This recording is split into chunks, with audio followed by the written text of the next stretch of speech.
मसाले, कंट्रोल्याची भाजी.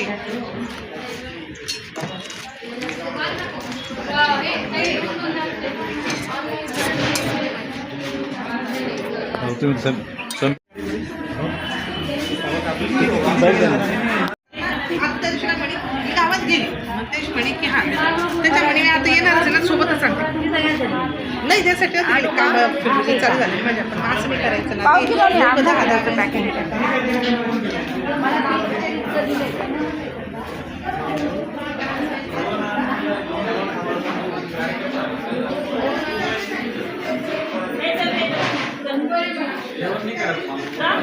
अरे आम्हाला कोणी सोडून टाकली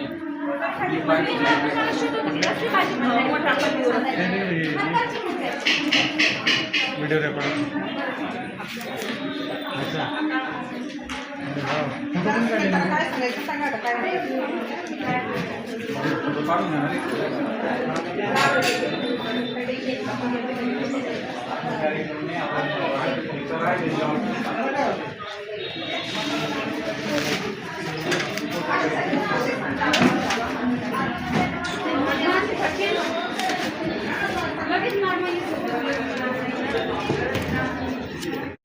दिलीप मोठे, प्रकल्प संचालक कार्यालय छत्रपती संभाजीनगर आत्मा या कार्यालयाच्या वतीनं आणि कृषी विज्ञान केंद्र पैठण रोड छत्रपती संभाजीनगर यांच्या संयुक्त विद्यमानं आज आपण या ठिकाणी जिल्हास्तरीय रानभाजी महोत्सव या महोत्सवाचं आयोजन केलेलं आहे.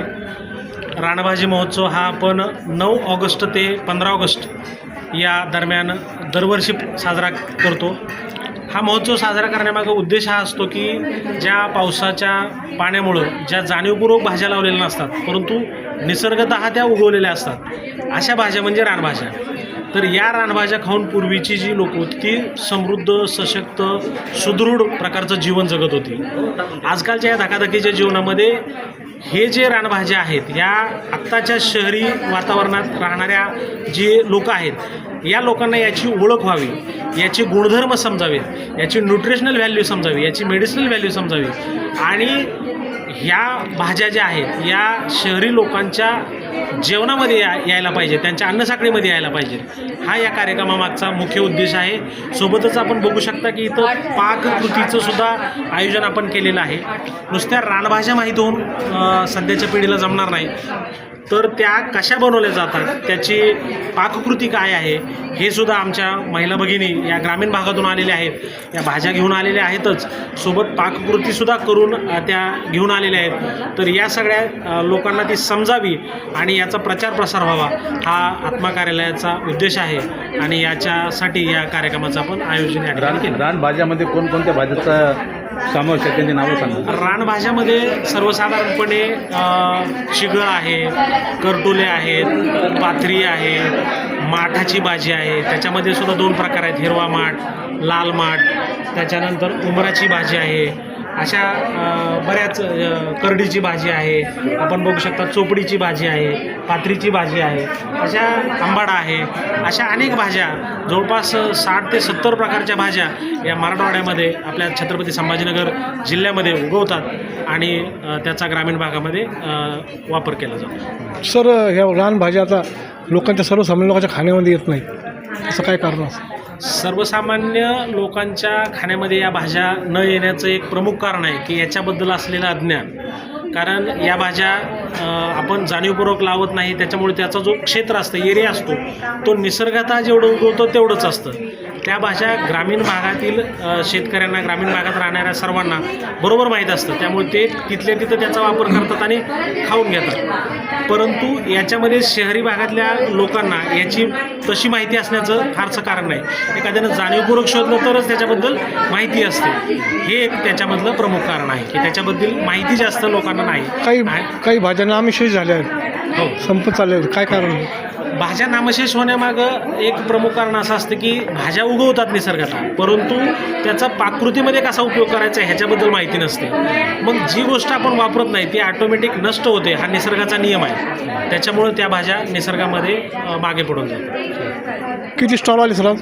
आज आपण प्रत्येक तालुक्याला 5 याप्रमाणे जवळपास 50 स्टॉल या ठिकाणी आलेले आहेत आणि आपल्या जिल्ह्यातील सर्व तालुक्यामधून आमच्या महिला भगिनी या स्टॉल घेऊन आल्या. हा महोत्सव किती वेळ चालणार आहे? आहे हा महोत्सव आपल्याला संध्याकाळी 5 वाजेपर्यंत चालणार आहे.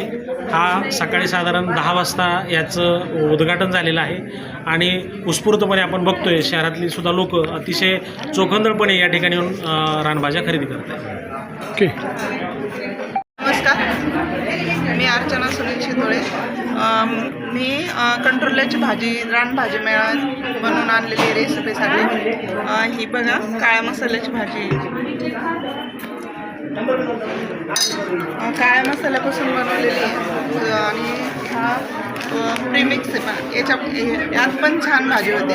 प्रीमिक्समध्ये याच्यात कुठलेच मसाले वगैरे टाकायचे नाही, फक्त हा मसाला टाकायचा, तेल टाकून फ्राय करायचा आणि कंट्रोले पण टाकायचे, त्यात फ्राय करायचे आणि गरम पाणी सोडायचं. त्यापासून भाजी कंट्रोल्याची ही बनवली जाते. असे कंट्रोले.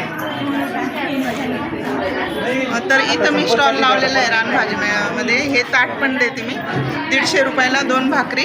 हे मिक्स आपली कळण्याची भाकरी आहे, एक बाजरीची भाकरी आणि कंट्रोल्याची एक डिश. तर इतर मी विक्रीसाठी पण ठेवलेले आहे 150 रुपयाला ताट. आणि फक्त भाजी घ्यायची असेल तर 100 रुपयाला बाऊल आहे हा. कंट्रोल्याची रेडी भाजी पण मिळेल. आणि मसाले आहे माझ्याकडे विविध प्रकारचे. या मसाल्यापासूनच बनवलेली मी, काळ्या मसाल्यापासून. या मसाल्यामध्ये काय काय असतं? 24 प्रकारचे खडे मसाले टाकलेले आणि कुटून बनवलेला हा मसाला. ठीक.